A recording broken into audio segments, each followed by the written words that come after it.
आपके favourite morning prime time show 9 बज गए का आपके साथ मैं नेहा बाथम। बुलेटिन के अगले 1 घंटे में खबरों का सुपर डोज होगा। हम आपको दिखाएंगे हर वो खबर जिसका सीधा सरोकार आपसे है। वो खबरें भी होंगी जो दिन का एजेंडा सेट करती हैं। कुछ दिलचस्प खबरों का भी रुख करेंगे, लेकिन सबसे पहले बुलेटिन की कुछ झलकियां आपको दिखा देते हैं। बिहार की बात होगी। जी हां, टायर्ड रिटायर्ड पर नीतीश और तेजस्वी में दिलचस्प जंग छिड़ गई है। लखनऊ लिए चलेंगे आपको, जहां के 2 दिलेर पुलिस वालों को दिखाएंगे जिन्होंने जोखिम लेकर एक संदिग्ध कार चोर को धर दबोचा। आज महासप्तमी है, दिल्ली के मंदिरों के दर्शन भी आपको कराएंगे और बताएंगे किस तरह से इस बार दर्शन अलग तरीके से किए जा रहे हैं। और ठीक आधे घंटे बाद यानी कि सुबह 9:30 बजे 100 शहर 100 खबर।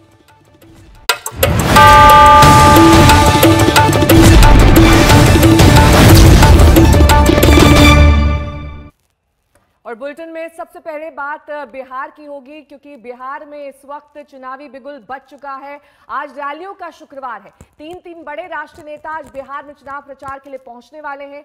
पीएम मोदी 3 रैलियों से बिहार चुनाव में अभियान का आगाज करेंगे, तो वहीं राहुल गांधी भी 2 रैली कर महागठबंधन के लिए वोट मांगेंगे। बीएसपी सुप्रीमो मायावती भी आज बिहार जाएंगी।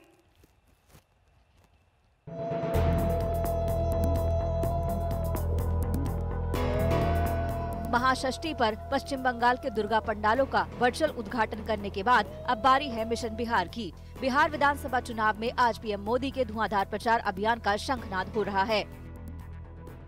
पीएम की पहली रैली सुबह करीब 10:30 बजे सासाराम में होगी। दूसरी रैली गया में दोपहर करीब 12:15 बजे और तीसरी रैली भागलपुर में दोपहर को 2:40 पर। खबर है कि सासाराम और भागलपुर की रैली में सीएम नीतीश कुमार भी पीएम के साथ मौजूद रहेंगे। गया की रैली में पीएम के साथ पूर्व सीएम जीतन राम मांझी भी होंगे।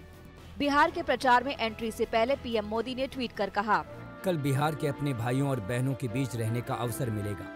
सासाराम, गया और भागलपुर में रैलियों को संबोधित करूंगा। इस दौरान एनडीए के विकास के एजेंडे को जनता जनार्दन के सामने रखूंगा और उनसे अपने गठबंधन के लिए आशीर्वाद मांगूंगा। बिहार चुनाव के प्रचार में आज 2 दिग्गज नेताओं की एंट्री का दिन है। एक ओर पीएम मोदी रैली कर रहे हैं, तो दूसरी ओर आज ही राहुल गांधी भी अपने अभियान का आगाज करेंगे। राहुल की यहाँ 2 रैलियां होंगी।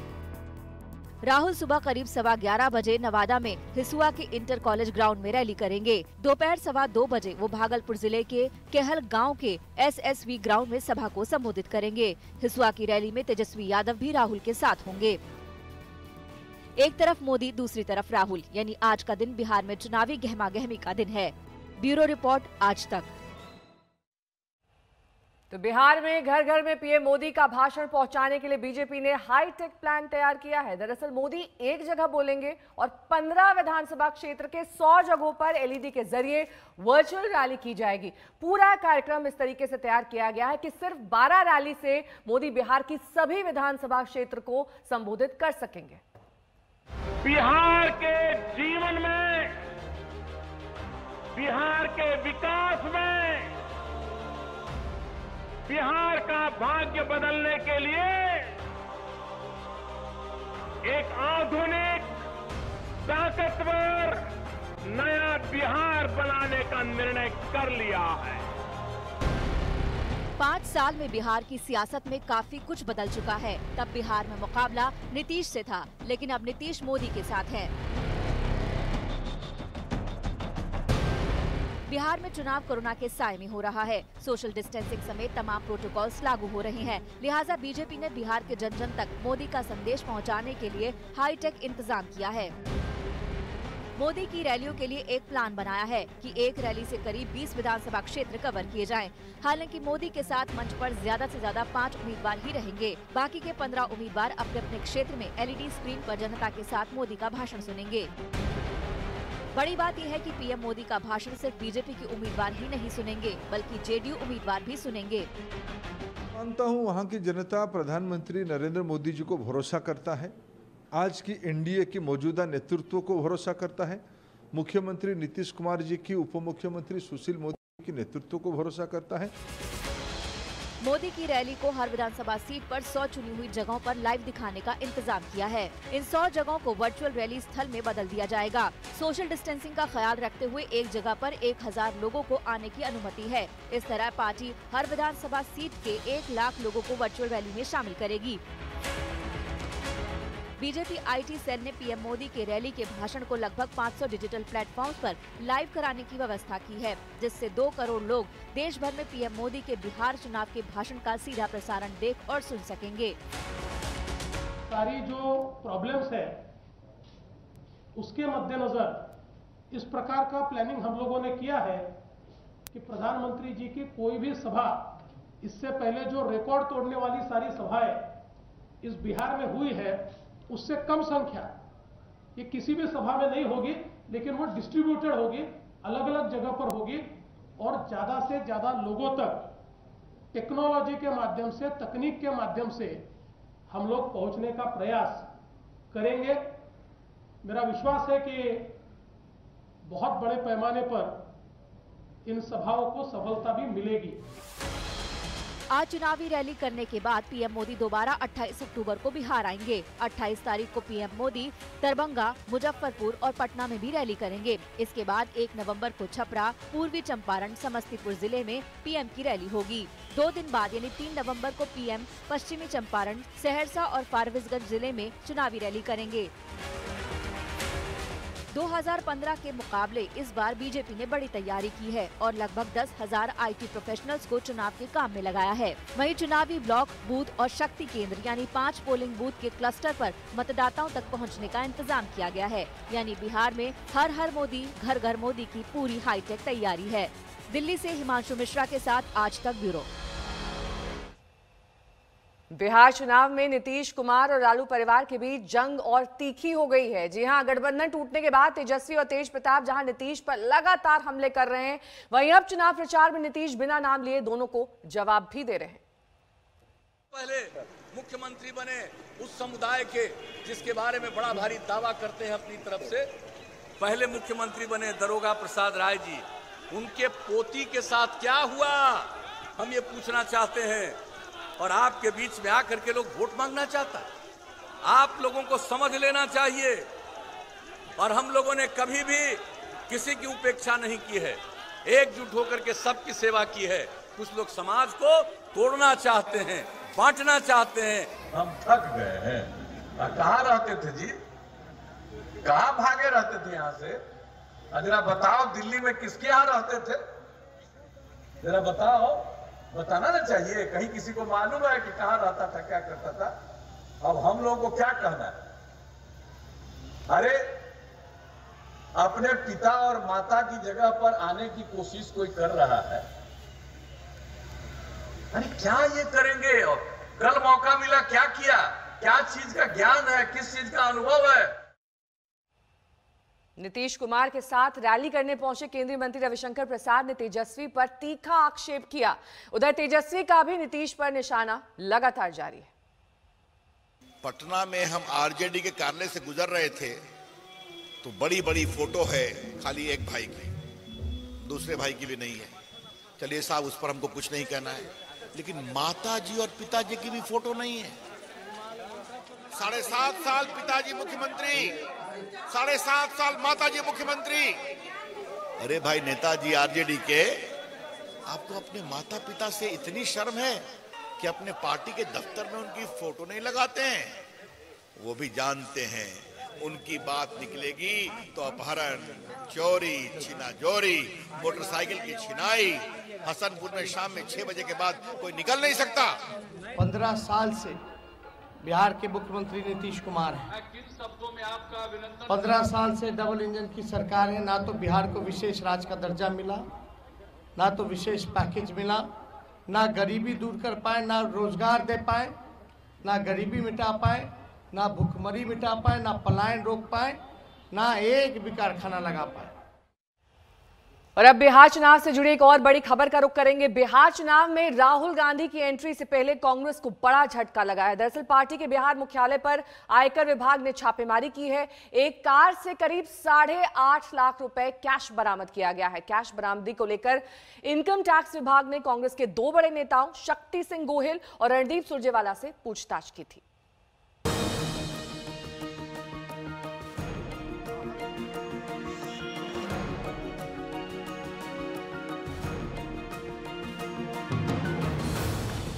बिहार में चुनावी फंडे के बीच सियासी हथकंडे भी हैं और इनकम टैक्स के डंडे भी हैं। माजरा समझने के लिए बिहार कांग्रेस के मुख्यालय यानी पटना के सदाकत आश्रम में चलते हैं। गुरुवार की शाम आयकर विभाग को यहां कैश होने की जानकारी मिली, जिसके बाद टीम ने छापा मारा। इनकम टैक्स विभाग के मुताबिक एक कार से करीब 8.5 लाख रुपए बरामद किए गए। यहाँ से पकड़ा गया कि तो अब मेरे पास करेगा पैसा बरामद हुई है। कितना पैसा बरामद हुआ है आपके पास? 8.5 लाख। हमारी एक 131 की इंक्वायरी चल रही है छोटी सी, मैं उसमें कुछ कागजात पूछने आया हूँ, उसके सवाल जवाब चल रहे हैं। एक को रोका गया है 8.5 लाख रुपए के साथ, क्या है? देखिए, मैं अभी आपको इसमें कुछ भी कहने के उसमें नहीं हूँ। जो भी होगा मैं आपको ऑफिशियली तौर पर जानकारी मिल जाएगी। उधर कांग्रेस कह रही है कि आयकर विभाग को जो भी मिला है वो कांग्रेस दफ्तर के परिसर के बाहर खड़ी कार से मिला है। मेरे वहाँ ना कुछ गलत करने को है, ना गलत पैसे देने को है। मेरे दफ्तर से 1 रुपया नहीं मिला है। आप गाड़ी लेके आए हो ना, अभी आपकी गाड़ी से कुछ निकलता है, मेरा क्या लेना देना है? सिर्फ 8 या 10 लाख रुपया कहते हैं, किसकी गाड़ी मुझे पता नहीं। एक सबूत दिखा दे कि मेरी ऑफिस से 1 रुपया भी इलीगल मिला हो। इनकम टैक्स वाले आए थे, मैंने कहा आओ पूरा सदाकत आश्रम दिखाता हूं मैं, क्योंकि मेरे पास न काला धन है ना बांटने को ऐसे पैसे हैं। नकदी मिलने के बाद आशुतोष नाम के एक शख्स को हिरासत में लिया गया। आशुतोष कांग्रेस कार्यकर्ता बताया जा रहा है। साथ ही सदाकत आश्रम के नेताओं से पूछताछ हुई। इतना ही नहीं, कांग्रेस के बिहार प्रभारी शक्ति सिंह गोहिल और मीडिया प्रभारी रणदीप सुरजेवाला से भी आयकर विभाग ने पूछताछ की। भाजपा और जेडीयू की सरकार यहाँ हार रही है, वो जा रहे हैं। बिहार की जनता के आशीर्वाद महागठबंधन के साथ है। महागठबंधन की बिहार में सरकार बन रही है, इसकी बौखलाहट में ये सब कुछ कर रहे हैं। भले ही आयकर विभाग की कार्रवाई और छापे को कांग्रेस सियासी साजिश बता रही है, लेकिन तय मानिए राहुल गांधी की रैली से ऐन पहले पार्टी दफ्तर से कैश बरामदगी कांग्रेस के लिए बड़ा झटका है। विरोधी इसे चुनावी मुद्दा बनाने से नहीं चूकेंगे। सदाकत आश्रम पर चिपका इनकम टैक्स विभाग का नोटिस सियासी हथियार जरूर बनेगा। रोहित कुमार सिंह के साथ सुजीत झा, पटना, आज तक। और अब बात ज्योतिरादित्य सिंधिया की करेंगे। बीजेपी में शामिल होने के बाद ज्योतिरादित्य अपनी नई पार्टी के लिए कांग्रेस के खिलाफ उपचुनाव के प्रचार में व्यस्त हैं। आशक ने ज्योतिरादित्य सिंधिया से एक्सक्लूसिव बातचीत की। पहली बार भारतीय जनता पार्टी के बतौर सांसद आप चुनाव प्रचार में उतर रहे हैं। इन 7 महीनों में कांग्रेस के बाद भारतीय जनता पार्टी, कितना अंतर आपको इन दोनों राजनीतिक दलों में लगा? भारतीय जनता पार्टी में जो एक क्षमता के आधार पर व्यक्ति को अवसर प्रदान किए जाते हैं और जो एक अनुशासन के आधार पर पार्टी का कार्यकर्ता पार्टी के झंडे के आधार पर कार्य करता है, मैं अपना सौभाग्य समझता हूं कि आदरणीय प्रधानमंत्री नरेंद्र मोदी जी के नेतृत्व में, हमारे अध्यक्ष आदरणीय जेपी नड्डा साहब के नेतृत्व में, गृह मंत्री अमित शाह जी के नेतृत्व में एक अवसर मुझे प्रदान हुआ है जनसेवा करने के लिए। रुख अब मुंबई का करेंगे, जहां कल एक मॉल में भीषण आग लग गई। आग इतनी भयंकर थी कि इसे काबू में करने के लिए करीब 12 घंटे से ज्यादा लग गया। हालांकि कूलिंग ऑफ का काम अब भी जारी है। आग नागपाड़ा के सिटी सेंटर मॉल में लगी। आग बुझाने के लिए दमकल की 24 से ज्यादा गाड़ियों को लगाया गया। आग बुझाने में जुटे 2 दमकल कर्मी जख्मी हो गए। मॉल और आसपास के इलाकों से करीब 700 लोगों को रेस्क्यू किया गया है।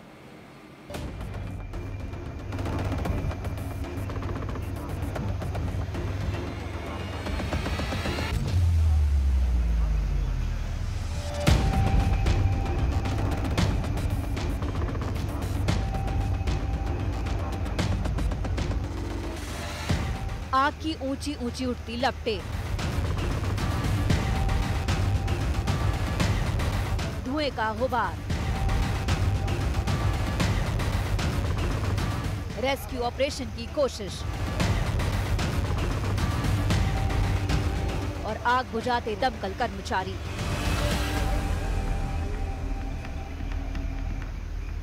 मुंबई के नागपाड़ा स्थित सिटी सेंटर मॉल में आग की तस्वीरें खौफ पैदा करने वाली हैं। मॉल में आग करीब रात 9 बजे लगी। आग इतनी भयंकर थी कि बुझाते बुझाते सुबह हो गई, लेकिन सूरज निकलने तक ये काबू में नहीं आई। कंटिन्यू लगे हुए हैं फायर ब्रिगेड और टीम लगी हुई है, पुलिस भी जगह पर है। अभी भी चल रहा है, अभी फैल रही है, तो अभी थोड़ा कंट्रोल में आई है, लेकिन अभी देखते आगे। और 0 कैजुअलिटी सब लोगों को अपन ने सुरक्षित निकाल लिया था टाइम पे। 700 लोग अपन निकाल लिए थे उसी टाइम में। तस्वीरों में देखिए मॉल में किस तरीके से आग की लपटें उठ रही हैं। मॉल का सामने वाला हिस्सा धू-धू कर जल रहा है। ऐसा लग रहा है मानो सूखे पत्तों के ढेर में किसी ने आग लगा दी हो। अब आग की ये दूसरी तस्वीर देखिए। यहाँ सफेद धुएं का गुबार नजर आ रहा है। धुआं इतना है कि इस पार से उस पार कुछ नहीं दिख रहा है। इसी धुएं ने रेस्क्यू ऑपरेशन में मुसीबत पैदा कर दी। लेवल 4 की फायर है, स्मोक ज्यादा है और स्मोक के कारण अंदर जाने का उनका प्रयास है और कर भी रहे। बीच में लेवल 2 होती है, 3 होती है, वापस ज़्यादा स्मोक होने के कारण होती है। अभी हमारे सीओ को आए हैं, वो भी आपको बता देंगे। आग भयंकर थी, लिहाजा इसे काबू करने के लिए फायर ब्रिगेड की करीब 30 से भी ज्यादा गाड़ियों का इस्तेमाल किया गया। सिटी सेंटर मॉल मुंबई के व्यस्त नागपाड़ा इलाके का काफी लोकप्रिय मॉल है। इस मॉल में अधिकतर मोबाइल की दुकानें हैं। कोरोना की वजह से मॉल में बड़ी मात्रा में सैनिटाइजर भी रखा हुआ था। इसने आग में घी का काम किया। आइटम जो है वो फ्लेमेबल आइटम थे, जैसे मैंने बताया कि मोबाइल एसेसरीज है, प्लास्टिक है। आजकल हर दुकान में सैनिटाइजर बहुत मात्रा में मॉल के अंदर है, तो उसको लेके धुआं, ये सब वो जलने वाले फ्लेमेबल आइटम्स है, तो उसको लेकर दिक्कत थोड़ी ज़्यादा आ रही है। नागपाड़ा पुलिस के मुताबिक जिस वक्त आग लगी थी उस समय मॉल में करीब 700 से अधिक लोग थे। ऐसे में लोगों को बाहर निकालना दमकल कर्मियों के लिए पहली चुनौती थी। रेस्क्यू ऑपरेशन की इन तस्वीरों को देखिए, दमकल कर्मियों की मुश्किल का आपको अंदाजा लग जाएगा। वेंटिलेशन इज मेन इशू है। ये ग्लास बसड़ होने की वजह से वेंटिलेशन के लिए तकलीफ हो रही है, तो अभी ग्लास जो भी ग्लास है we are breaking that glass, और वेंटिलेशन अभी पूरा हुआ है, स्मोक भी बहुत कम हो गया। And we have reached to the seat of the fire in the shop of the 2nd floor. वहाँ तक हमारी 6 लाइन चालू है। राहत की बात ये रही कि दमकल कर्मियों और मुंबई पुलिस के जवानों ने बहुत ही सूझबूझ के साथ सभी को सुरक्षित बाहर निकाल लिया। आग पर काबू पा लिया गया है, लेकिन कोरोना से तबाह कारोबारियों को इस आग ने जो नुकसान पहुंचाया है उसकी भरपाई करना काफी मुश्किल होगा। मुंबई से एजाज शेख और पंकज उपाध्याय के साथ आज तक ब्यूरो। पाकिस्तान के खिलाफ कल दुनिया के अलग अलग हिस्सों में कश्मीरी पंडितों ने प्रदर्शन किया। अमेरिका, ब्रिटेन, ब्रसेल्स में पाकिस्तान विरोधी प्रदर्शन किए गए। दरअसल कल के ही दिन 73 साल पहले पाकिस्तान ने कश्मीर पर कब्जे की नियत से हिमाकत की थी, जिसे भारत ने नाकाम कर दिया था और इस दिन को कश्मीरी पंडित काला दिवस के तौर पर मनाते। वॉशिंगटन डीसी में पाकिस्तानी दूतावास के बाहर कल कश्मीरी पंडितों ने प्रदर्शन किया। पाकिस्तान के खिलाफ नारेबाजी हुई। कोविड संबंधी पाबंदी की वजह से कारों में बैनर लगाकर प्रदर्शन को अंजाम दिया गया। उधर लंदन में पाकिस्तान उच्चायोग के बाहर प्रदर्शन हुआ। हालांकि कोविड प्रोटोकॉल की वजह से ज्यादा लोगों के इसमें शामिल होने की मनाही थी। पाकिस्तानी फौज का जो यार है, ISI का जो यार है, पाकिस्तानी कब्जे का जो यार है, पाकिस्तानी अफसरशाही का जो यार है,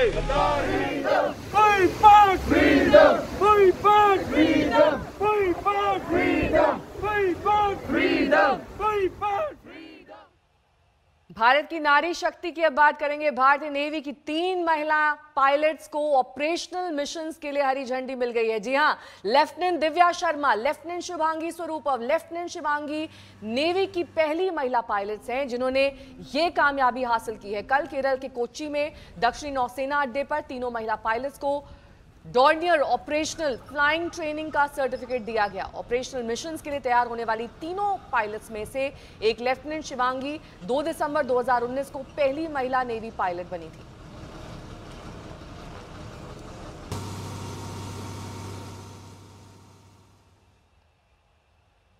तो अमेरिका में कोरोना पर चुनावी जंग छिड़ गई है। नैशविले में हुई आखिर प्रेसिडेंशियल डिबेट में कोरोना को लेकर राष्ट्रपति ट्रंप और डेमोक्रेटिक उम्मीदवार जो बिडेन भिड़ गए। ट्रंप ने जहां दावा किया कि वो अमेरिका से कोरोना खत्म कर रहे हैं, जल्दी वैक्सीन भी आएगी, वहीं बिडेन ने राष्ट्रपति ट्रंप को पूरी तरह से नाकाम बताया।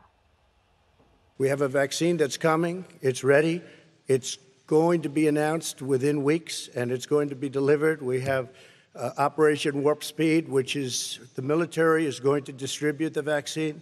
I can tell you from personal experience that I was in the hospital, I had it, and I got better, and I will tell you that I had something that they gave me, a therapeutic, I guess they would call it. Some people could say it was a cure, but I was in for a short period of time, and I got better very fast, or I wouldn't be here tonight. Make sure it's totally transparent. Have the scientists of the world see it, know it, look at it, go through all the processes. And by the way, this is the same fellow who told you this is going to end by Easter last time. This is the same fellow who told you that, don't worry, we're going to end this by the summer. We're about to go into a dark winter. And he has no clear plan, and there's no prospect that there's going to be a vaccine available for the majority of the American people before the middle of next year. और आइए अब आपको लिए चलते हैं अयोध्या और दिखाते हैं वहां की रामलीला, जिसमें सामने दर्शक दीर्घा भले ही ना हो, लेकिन भव्यता पहले जैसी ही है। रामलीला में 2 दृश्यों ने सबको मंत्रमुग्ध कर दिया। पहली बार मंच पर बिंदु दारा सिंह हनुमान की भूमिका में नजर आए। बिंदु के पिता दारा सिंह रामानंद सागर के रामायण सीरियल में हनुमान का किरदार निभा चुके हैं। कल रात जब हनुमान जी का भगवान श्री राम से मिलन का दृश्य दिखाया गया तो लोगों को दारा सिंह की याद आ गई। अधिपति सुग्रीव वानरों के, ये वनवासी, ये गिरिवासी, स्वरूप एक है दोनों के। सुग्रीव वधु है बाली भवन, राघव की सीता हरी हुई, कथा एक है दोनों की, दुख और विरह से भरी हुई।